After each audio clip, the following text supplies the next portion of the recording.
আল্লাহ নবীর সাহাবীর সাথে যখন উহুদের যুদ্ধের মধ্যে যখন কাফেরদের সাথে যখন যুদ্ধ হয়ে গেল, যুদ্ধ শুরু হলো, নবীর সাহাবী আমির হামজা রাদিয়াল্লাহু তাআলা আনহু তিনি যখন তরবারি নিয়ে যুদ্ধ করতেছেন, কাফেরদেরকে যখন কচুকাটা করতে করতে সামনে বাড়ছে, তরবারি হাতে নিয়ে যখন সামনে যাচ্ছেন, আর পিছন থেকে পাথরের বিরাট এক পাথরের আড়ালে ছিল একটা ওয়াহশী ইবনে হারব। ওয়াহশী কাফিরের গোলাম ছিল। সেই ওয়াহশী পাথরের পিছন থেকে এসে আমির হামজা নবীর চাচাকে আমির হামজাকে পিছন থেকে আসিয়া এমন ভাবে বর্ষা মারলো, বর্ষা মারার সাথে সাথে আমির হামজা চিত হয়ে মাটিতে পড়ে যায়। আমার মুসলমান ভাইরা, আমির হামজা রাদিয়াল্লাহু তাআলা আনহুকে যখন বর্ষা মারলো, উনি ওনার কিতাবের মধ্যে লিখেছেন, বর্ষা তো মারছে, শুধু তাই নাই, এতটুকু বলে ক্ষান্ত হয় নাই, তার নারী বুড়ি পর্যন্ত বের করে দিয়েছে। শুধু তা না, নাক এবং চক্ষু এবং কান এগুলি শরীর থেকে আলাদা করে দিয়েছে। শুধু তা না, যে কলিজা ছিল সেই কলিজাটা পর্যন্ত অনেক দূরে নিক্ষেপ করে দিয়েছে। আমার মুসলমান ভাইরা, নবীজি সাহাবীদেরকে ঘোষণা করলেন, এই সাহাবীরা, উহুদের ময়দানে কারা কারা শহীদ হয়েছে লাশগুলি তালাশ করো, একসাথে জমা করো। আমার মুসলমান ভাইরা, উহুদের ময়দানে এক প্রান্ত থেকে আরেক প্রান্ত দৌড়ায়, সকল সাহাবীকে পেয়ে গেল, আরো যারা শহীদ হয়েছে, কিন্তু নবীর সাহাবী আমির হামজা রাদিয়াল্লাহু তাআলা আনহুকে পাওয়া যায় নাই।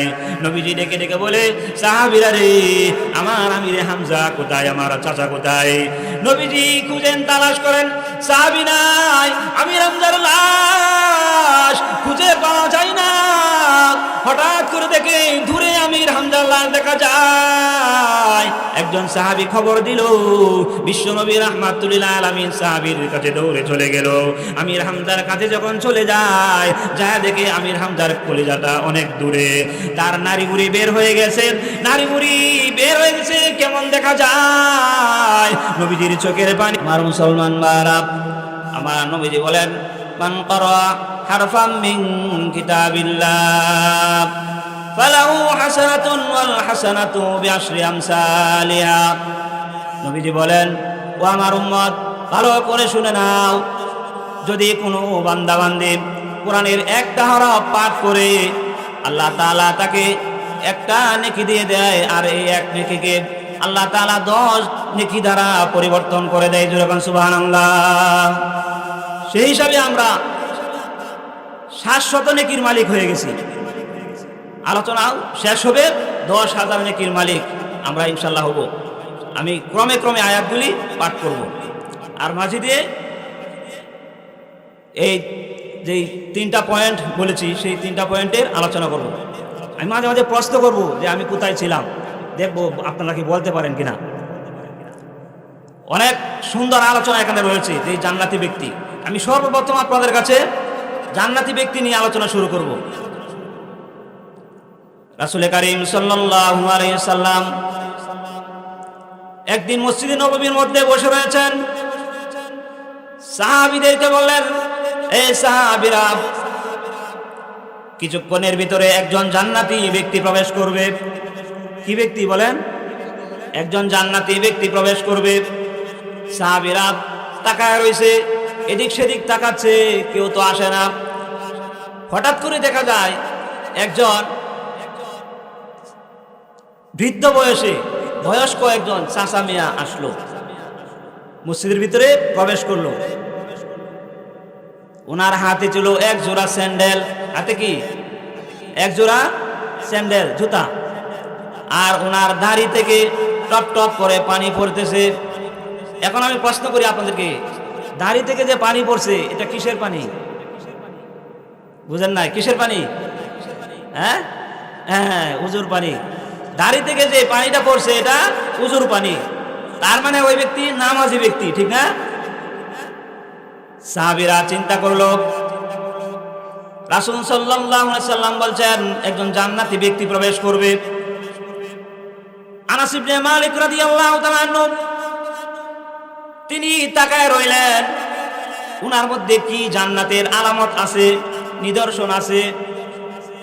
কোনো কিছুই তো দেখি না, শুধু হাতের মধ্যে এক জোড়া জুতা, আর ওনার দাড়ি থেকে উজুর পানি পড়তেছে। আমরাও যখন, সাহাবী বলতেছে, আমরাও যখন মসজিদে ঢুকি তখন তো আমাদেরও উজুর পানি পড়ে না? আপনারা যারা নামাজ পড়েন যখন উজু করে মসজিদে যান পানি পড়ে না? পড়ে। আর জুতা ভিতরে নিয়ে যায় যাতে চুরে না নিয়ে যায়। দামি জুতা যদি থাকে তাহলে দেখবেন মন বসে না, নামাজের মধ্যে শর্টকট করে যে জুতারি কোন সময় না জানি চুরে নিয়ে যায়। কি বলেন, ঠিক না? আমার মুসলমান ভাইরা, শুধু তা না, আনাস ইবনে মালিক রাদিয়াল্লাহু তাআলা আনহু বললেন, কোন নিদর্শন তো পাই নাই। উনার দাড়ি থেকে উজুর পানি পড়ে, আমাদের তো দাড়ি থেকে উজুর পানি পড়ে। একদিন চলে গেল, দ্বিতীয় দিন রাসূল করিম সাল্লাল্লাহু আলাইহি সাল্লাম বললেন, কিছুক্ষণের ভিতরে তোমাদের মধ্যে একজন জান্নাতি ব্যক্তি আসবে। এবার সাহাবী আবার তাকায় রইলেন, সাহাবীরা দরজার দিকে, বারান্দার দিকে তাকায় রইলেন, দেখি আজকে কোন ব্যক্তি আসে। কিছুক্ষণ পরে প্রথম দিন যেই লোকটা মসজিদে ঢুকেছিল ওই লোকটাই দ্বিতীয় দিন মসজিদে প্রবেশ করেছে। এবার আনাস ইবনে মালিক রাদিয়াল্লাহু তাআলা আনহু বলেন, ব্যাপারটা কি বুঝলাম না, প্রথম দিন যে ব্যক্তি আসলো আজকে একই ব্যক্তি আসলো, ওনার হাতে কি একজোড়া স্যান্ডেল, আর দাড়ি থেকে কি পরে বলেন উজুর পানি পড়ে। আমরাও তো প্রতিদিন মসজিদে আসি, উজু করি আসি, জুতাও হাতে করে আয়না ভিতরে রাখি, তাহলে উনার মধ্যে তো আর বেশি কিছু দেখি না। ফরজ নামাজ পড়া পরে, সুন্নত পড়ার পরে চলে যায়, নফল নামাজও তেমন পড়ে না। তো উনার মধ্যে কি আমলটা আছে? এখন আমি আপনাদেরকে জিজ্ঞাসা করি, উনার মধ্যে কি আমলটা?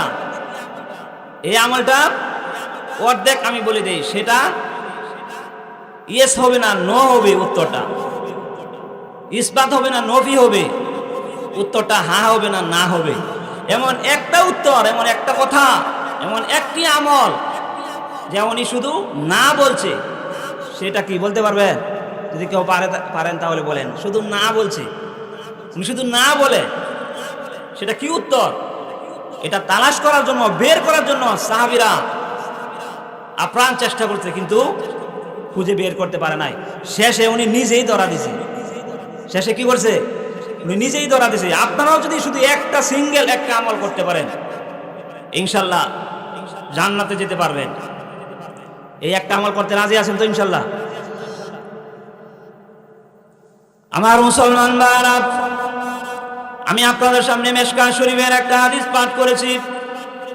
নবীজি বলেন, তুবা লিমান রাআনি ওয়া তুবা সাবআ মাররাত। আল্লাহর নবী, বিশ্ব নবী রাহমাতুল লিল আলামিন ডেকে ডেকে বলে, সাহাবীরা রে, তোমাদের জন্য আমি নবীজি একবার সুসংবাদ দিয়ে দিলাম, জোরে কোন সুবহানাল্লাহ। আমার মুসলমান ভাইরা, শুধু তা না, নবীজি বলেন, ওয়া তুবা সাবআ মাররাত। এ সাহাবীরা, তোমাদেরকে আমি নবী একবার সুসংবাদ জানাই দিলাম, কিন্তু তাদের জন্য 7 বার সুসংবাদ। ওয়া তুবা সাবআ মাররাত, যারা আমি নবীকে না দেখিয়া ঈমান গ্রহণ করেছে। জোরে কোন সুবহানাল্লাহ। আমার মুসলমান ভাইরা, আপনারা এখানে যারা এসেছেন, আমরা কি নবীকে বিশ্বাস করি না? কি বলেন? নবীকে বিশ্বাস করি না? আল্লাহকে বিশ্বাস করি না? জুড়ে বলেন। কোরআনকে বিশ্বাস করি না? জান্নাতকে বিশ্বাস করি না? আল্লাহ রাসূল বলেন, ওয়া তুবা সাবআ মাররাত লিমান লাম ইয়ারানি ওয়া আমানা বি। নবীজি বলেন, যারা আমাকে না দেখিয়া ঈমান গ্রহণ করেছে তাদের জন্য 1 বার 2 বার নয়, আমি নবী 7 বার সুসংবাদ দিয়ে দিলাম। কেন কেন?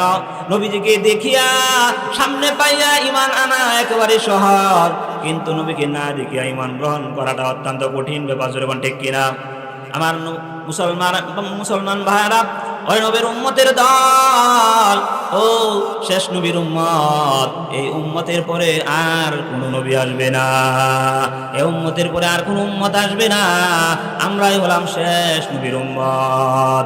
কিয়ামতের আগ পর্যন্ত যত উম্মত আসবে